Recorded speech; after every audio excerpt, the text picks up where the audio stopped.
Welkom in Walsoorden. Die afhangt van de gemeente Hulst. Een pracht van een locatie hier om even langs te komen. Dus even de trappen op en dan hier aan de zeedijk. Fantastisch.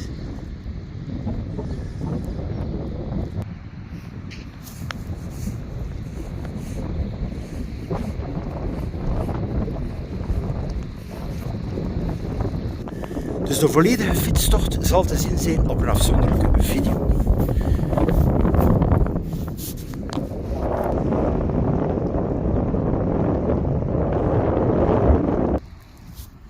Dan hier ook de vernieuwing met zitbanken.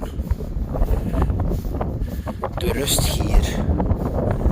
De sfeer van het water, het is ongelooflijk.